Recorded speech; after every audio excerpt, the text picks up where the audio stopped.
Afternoon and welcome to This is Private Practice. I am incredibly hopeful right now that Facebook and the internet and the weather is all going to play nicely and conspire for this live version of This is Private Practice to be all okay. So it would be fantastic if somebody could let me know that you can hear me. Oh, Jill Johnson Young, I can see that you're here. So that is fantastic. I know it's working. Just had one of those moments where I went to do something on Facebook that was fairly easy. All I wanted to do was create a sponsored post, and for some reason it won't let me do that. So just when you go, what? Like the days that you you go to your car and you're thinking about all the other things that, because you just expect your car to work and all of a sudden your car won't work. And you're like, what? It's like this biggest intrusion and interruption.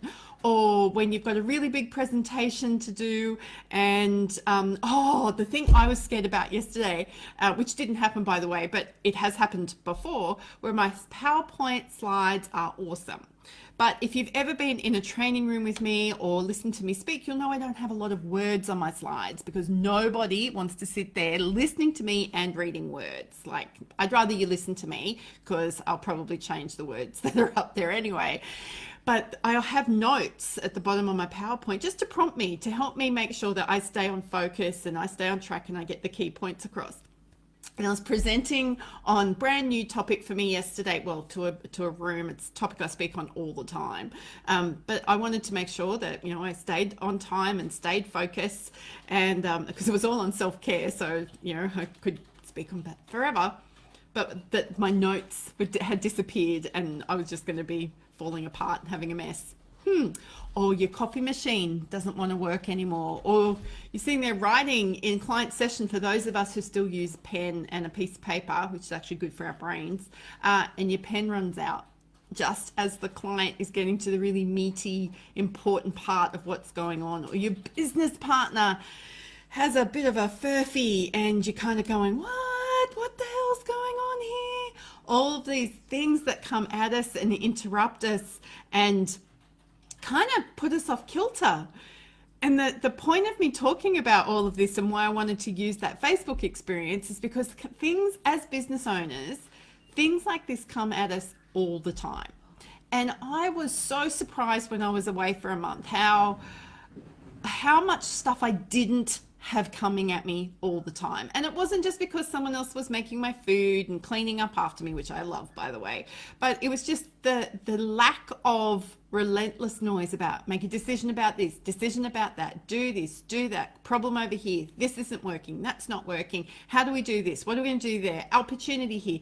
And I think we forget how much of this noise is coming at us all the time. So if I just look at my desk right now, I've got two pieces of paper right here waiting for me to make decisions, which means there's action to be taken on them. I'm sitting here with two mobile phones in front of me, my giant drink of water here, and I've got a pile over here, which will be the I will get to it one day pile. I don't want to operate like this anymore. One of the things that I have discovered is, I'm not saying anything new here, but less is more. But how I want to apply this to my life is less in my head is more. I am more resilient, I am more aware, I am more present, I am more capable, I am more productive, I am more fulfilled, I am more content when there is less. And the direct correlation for me between being stressed and being sick, seriously, I am a textbook of that experience. So people walking around feeling sick and unwell and experiencing pain and what have you, we can't ignore the effect that stress has on our body. I didn't want to have to say that. I didn't want to prove that rule, but it's undeniable for me. So if that's you, if you know that's going on, we can't live a stress-free life. We just can't, because we will always find something that will stress us. So we've got to learn the skills to be resilient, dig deep, find the grit. But for me, one of the things I need to do and I want to do and I want to keep doing is not reacting so emotively and feeling like I am going to fall apart whenever a little crisis occurs. So the internet wouldn't work. Facebook wouldn't do a thing. Like, these things annoy me no end. I hate those details, not doing the things that I want them to do. And sometimes they can then progress into my relationships or my relationship with my husband, or stop me from being able to be productive and move on and get on with the next thing. I love feeling in control, and I love completing a task. And those two things combined don't necessarily marry well when I get interrupted or when something outside of my control interrupts me.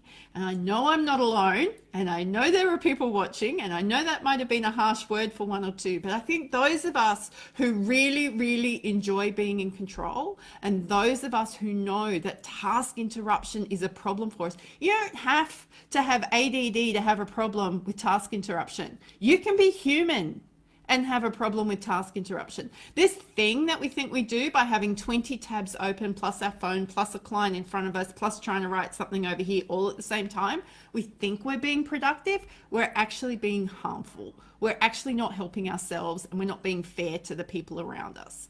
So I am now working on ways, and it's just going to have to be one behavior change at a time, because if I try and do more than that, I know I will fail. Failure means that I won't keep going. And how on earth am I going to teach a class on success mindset if I don't practice what I preach? So in me getting prepared for the Success Mindset Masterclass happening in LA, I am going to learn to do the thing that's in front of me right now. I'm going to focus on the thing that is in front of me right now that needs my attention right now. The trick here, however, is you've got to know what is the right thing to be doing at the right time. And I think that is a topic for a whole nother day, which will probably take a whole lot more minutes, but it will help us become better clinicians, better partners, better business owners, and will allow us to leave our days feeling content and fulfilled. So there you go. What is it that you're going to cut out, going to say no to? What is it that you're going to reduce in your world? Challenge for you. Already set the challenge this week on what you're going to say no to. Let's keep it going. I've got 3 things up on my book. So it is actually up on my whiteboard right now. 3 things in September, and I've only been back at work 3 days, that I have said no to. Pretty proud of that. I like the idea of celebrating it too. I think it's good fun. So until tomorrow, this is Private Practice, and go be your fabulous, awesome self.